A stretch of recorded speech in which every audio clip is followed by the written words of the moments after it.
Welcome, guys. Mark, Gareth, and John. Great to have you here. Let's give them a round of applause, would you? Come up to share. And it's great to have you here.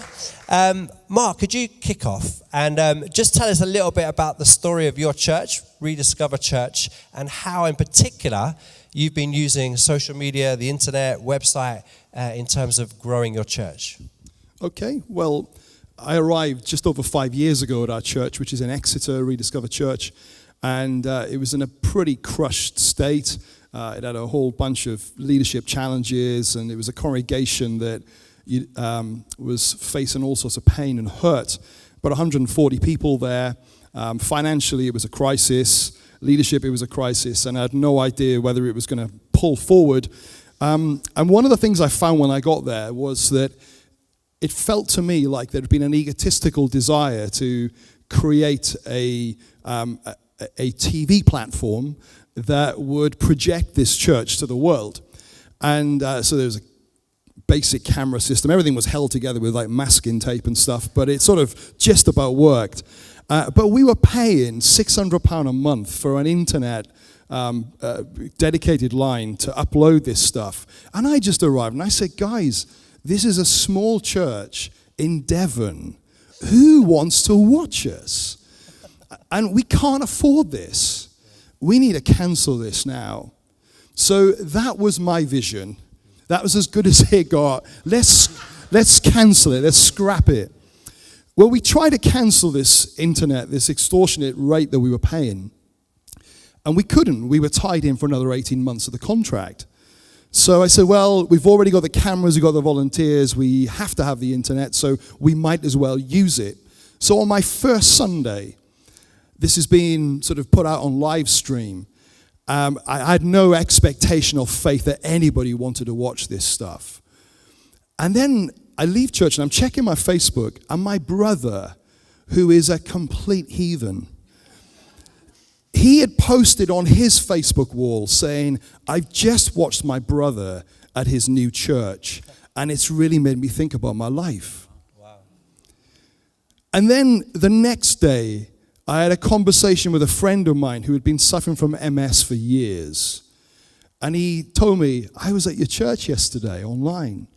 And I began to see that actually, it doesn't matter, it was the smallest church in Devon.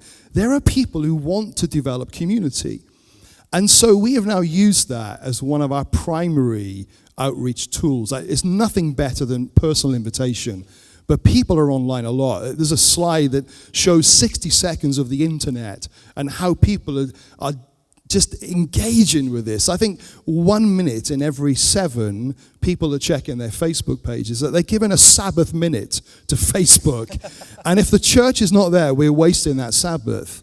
And I can honestly say that probably we're a church of about 600 people now. One of the primary drivers has been that people check us out before they come. They feel like they know us. They're already warm to the gospel. Some are getting saved online, and then they're connecting with us afterwards. That's great. Thank you, Mark. That's so good. That's so good. Gareth, you used to lead a church, a vineyard church in Milton Keynes, but now you do something quite different. So tell us about what you're doing now and what the dream and the vision is behind what you're doing. Yeah, so actually, we've always done both. Well, not always, but for the last 9 years, we led a vineyard church here in Milton Keynes, and we also, the same week actually that we took on what was a dying church at that point, we started a PR agency.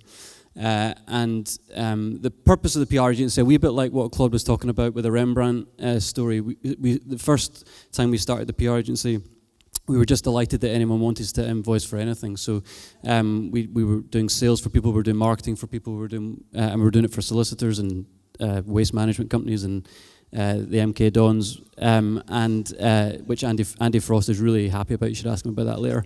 But we actually, as we evolved and as the Rembrandt became more of a masterpiece, our passion is to tell the story of the church. And the story of the church in the national media particularly is a very narrow story. One is mainly about child abuse or financial misappropriation. And we just saw there was so many good things happening in the church in this country that we wanted to help tell that story better. So at a national level, we work with the BBC, the Times, Guardian, whoever, but we also work with regional press, we work with Christian media, we work with sector media, and we work with Christian organisations, with churches, with businesses who have some sort of social impact. And we help them shape their story, we help them understand what is newsworthy, and we then help them engage with the media and realise that journalists are not necessarily the monsters that everyone thinks they are. I've got a question. Can I ask you? Back in our church, we have a millennial intern who's really got us a bit of social media presence now on the gram and everything.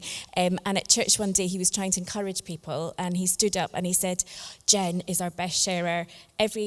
Anything that goes out, within 30 seconds, she shared it." Now, he thought this was wonderful. Others were very concerned then about my well-being and that I needed some prayer for how much I was using social media. So is it just all go, let's do it, get everything out there, or should we be working against it in some way in terms of trying to make people not spend too much time on their phone? Well, I'll have a go at that first, and then you guys can do it. I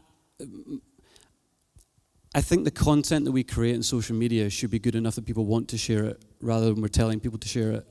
So I think we need to think about who is our audience, and our audience isn't just our church. Anyone can view our Facebook page, and we need to be aware of that. But the content should be engaging, it should be shareable, it should be interesting, and it's not just a digital newsletter or news sheet. You know, it's something far more dynamic than that. We should be using images, videos. The more dynamic the content, the more likely people are to engage with it.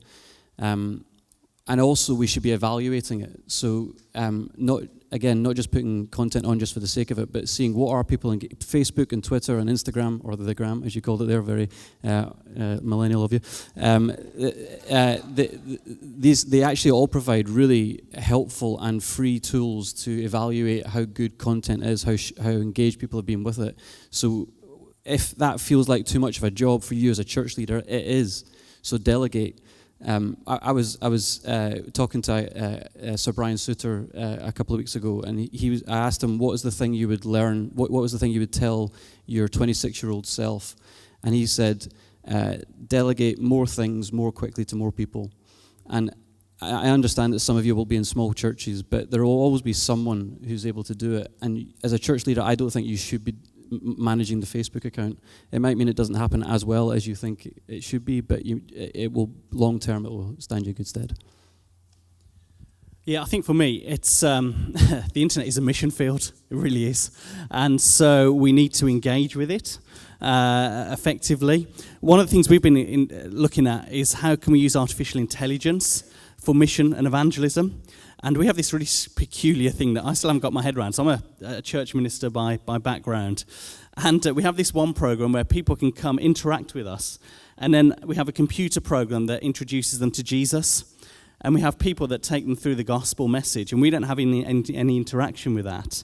And so now I've got this ethical dilemma. What is happening with these people now? Because they are coming through a process of understanding who Jesus is, all run by a computer system, and then having an opportunity to make a commitment to faith and then get connected to a local church, which is great when you're asleep at 3 a.m. in the morning, yet someone can still interact. So in terms of the social media, absolutely, I think that we've got to do that. I think the quality is good, and what I think is really important that Gareth touched on is the metrics. You can basically see everything that's happening on the internet now, how long someone's on a website for, where they are, what they're doing, how much interaction, how much they've watched of a YouTube video, how much they've skipped. And so that's really good information to be able to use that for effective mission. Brilliant. I'm just going to ask Mark one last question before we have coffee. Just as a church leader, engaging in the internet, in social media, and doing all these great things, what about the dynamic of face-to-face, community groups or discipleship groups or small groups? Do you find that what you do with the internet and all those things detracts from kind of meaningful, in a room, going through the Bible, asking difficult questions face-to-face? How do you walk that tension between, as a church leader, between those two things? I think when it's done well, it should lead to better face-to-face when it's done well. So we have online life groups where 30 people. We stream our prayer meetings. We've just done a prayer initiative with churches all over Devon. Hundreds of people join us online for prayer on one night. But it works well when it really then begins to lead into a desire to meet, to connect. And we find that, in fact, a minister was saying to me recently, I don't want to live stream, he said, because people will just, rather than attend church, they'll sit in their pajamas at home on a Sunday morning. And I said, it's completely the other way around in our experience. In fact, when the BBC started filming Glastonbury, broadcasting Glastonbury a number of years ago, I've got the opportunity to sit at home with my large screen, my sound system, no mud, all the conveniences of my home. And yet when you watch it, you think, one day I'll go there. It gives you a taste for it. And I think when it's done well, it should give a taste for that which is the better thing, which is real interaction. I don't think it's a replacement. I think it's a part of that journey. That's excellent. Thank you.